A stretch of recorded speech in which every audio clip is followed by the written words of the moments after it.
What's up, y'all? Rivendare here. As anyone who watches my content probably knows, I'm really into fantasy and I'm really into survival and base building. Think like Valheim.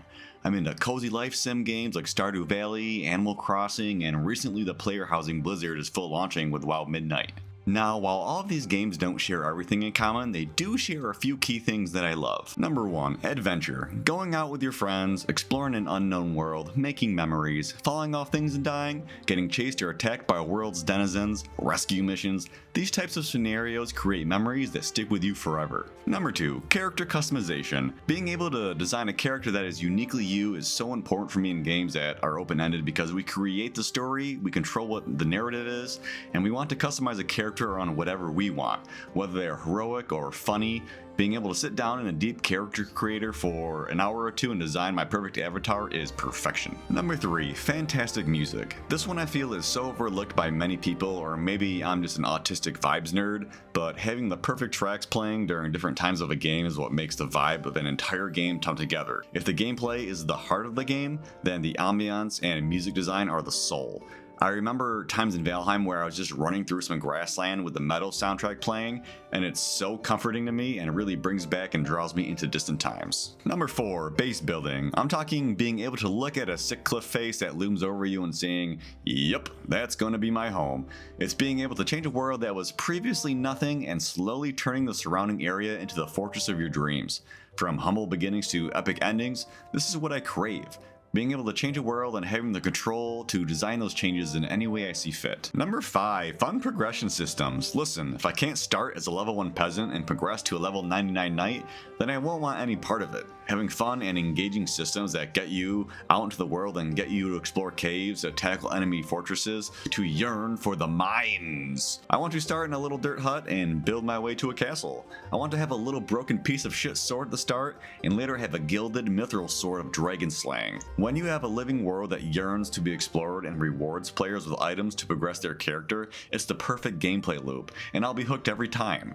It's not hard. I'm a simple man. Let me see the number of literally anything go up. So this brings us to the topic at hand, Hytale. A game that has all the before mentioned gaming qualities, a game for me that has insane parallels to how I felt about Minecraft when it first launched in 2009. Yes, I had to look it up, and now as a 34-year-old man, I feel old as hell. But you know what I don't feel? I don't feel upset that I spent $20 on this game. I'm glad I actually gave it a chance, actually. The same thing happened with Minecraft. I was extremely skeptical of the game when I first saw and heard of it. It looked like a kid's game, and how could I, as a mature man of 18 at the time, play a kid's game? But I did give it a chance after a friend suggested we give it a shot, and I was hooked ever since. I remember trying to create and host my own server for friends to play on with Hamachi, and the nightmare and confusion that brought.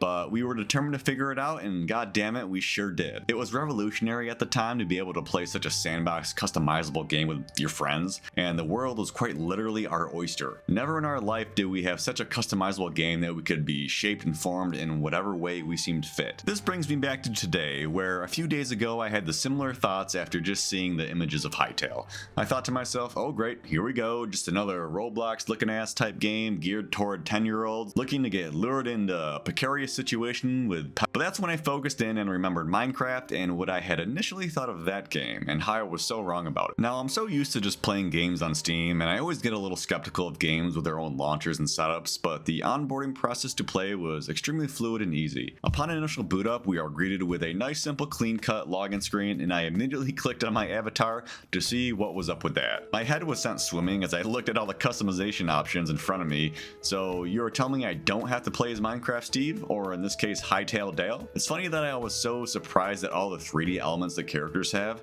and I know that newer Minecraft offers more customization than it had previously, like when I started way back in the day. But I'm basically a boomer now, and having massive built-in customization that you can change whenever you want, mind you, is fantastic. Different clothing layers, head, faces, undercoats, overcoats. You can be a badass looking adventurer or a funny furry e-girl if you really want of your dreams. The game immediately passed the vibe check when I logged in. The music and ambient effects sound design is fantastic. Hearing the crickets outside my home and the licking of torch flames really adds to the immersiveness of a game such as this.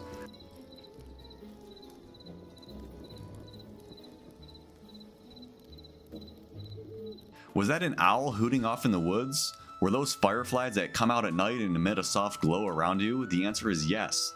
The music is like a mix of Valheim, Skyrim, and Breath of the Wild all in one. This kind of soundtrack that will bring nostalgia for this game 10 years later. There are some quality of life things in this game that I really enjoy. The clambering system, for example, is really fantastic. It allows for much more vertical movement, and it frees up the way that you look at traversing through the world, as well as those deep dark caves and fortresses. One of the things that I need to touch on is the amazing variety and diversity of not only the monsters, but also the animals and vegetation that exist in this world. Within 30 minutes of starting up, I had already killed a turkey, chased a deer, got kicked in the head by a cow, and nearly mauled by a grizzly bear. I can only imagine what's around the other corners of the other areas I have yet to see. Having a quick swap offhand menu was great for switching between a shield and my light source as I explore the world. With a candle in one hand and a pickaxe in the other, I'm ready to explore the darkest reaches of the world. And with a quick press of Z, I can bring up my shield and defend myself at a moment's notice. Simple quality of life things like this, and being able to craft from nearby chests, is great and easy to use. I have a poor taste in my mouth from playing Enshrouded lately and trying to deal with their horrible chest system that was an absolute nightmare. I like how you can still use your tools also, even if they are broke, they just take a while to complete the task. I think they did a great job with the overworld. There are so many biomes already and always something on the horizon that piques your interest or draws your eye. There are tons of enemy camps and towers, undead graveyards, NPC tree houses.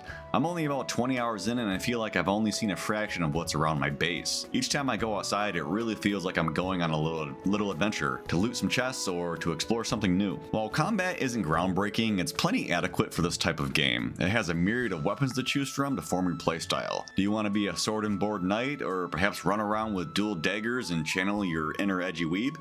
It's up to you. The monsters hit pretty hard even with level appropriate armor, so learning to block or completely juke them is the way to go. If you get in the combat just slashing your sword at enemies without blocking, they are going to rip you up and either kill you or cause you to make a hasty retreat. Peppering enemies with arrows to weaken them and then driving them back with a heavy attack is my favorite way to dispatch them. Just always make sure to bring plenty of food to heal those pesky injuries. The monster pathing and AI can get a little wonky sometimes, so I feel like you can take advantage of that, but hopefully they can put some patches in that make the monsters a little bit smarter and can try to attack you from different angles or approach you easier when you're using the bow. I feel that food and building components are very abundant and generous, which I love. You can cut down a massive tree and get like 100 wood from just that single tree. It's great and makes me feel like the game respects my time. I can actually try to do some really cool builds in the normal game mode because I don't feel like it's going to be a chore to gather all the resources. Now, I've heard some complaints about there not being an endgame really to play with, but I'm going to assume that they are going to keep adding content to progress through, and honestly, I play these games more for the base building and friend shenanigans than anything. Coupled with the fact that there is going to be a large modding community that creates content, I'm not worried at all about running around or out of things to do real fast. If I wanted a super hyper progressive endgame, I would just play more WoW Mythic Plus or Raiding, or even a shooter for that matter. These type of sandbox games give you a world to create your own space and adventure in. If you want to blast through the progression system and get to quote-unquote endgame as soon as possible, then I think you're just missing the point of the game entirely. The point is to get lost, it's to do random side projects, it's to do some stupid shit with your friends. That's what it's all about. I could easily see myself spending a couple hundred hours or so in this world, and for 20 bucks, that's a pretty good deal. Especially compared to the corporate AAA slot that keeps getting tossed at our feet. How many of these games cost 70 bucks and you get bored after 20 to 30 hours or so of linear gameplay? I can speak for almost all my friends, and that's true almost every time. All in all, the potential for this game is very high, especially for those looking for that builder, adventure, exploration, sandbox experience. Of course, there is room to improve, especially after early access. Now, I am 100% the target audience for a game like this. If you play by yourself, I would say it's about a 7 out of 10 experience, but if you have some friends to play with, that easily shoots up to a 9 out of 10. After all, these games are built around group play and group experience in my opinion. The TLDR, yes, Hytale is worth it, especially for 20 bucks even in early access. So grab some buddies and get building. I'm Rivendare, and if you like this content, please whack that subscribe button. I really appreciate it, and it helps me know what kind of content you guys enjoy. Thanks again, and I'll see you guys in the next one. Peace! I don't like the look of you, man. Alright, you're cute, you're cute.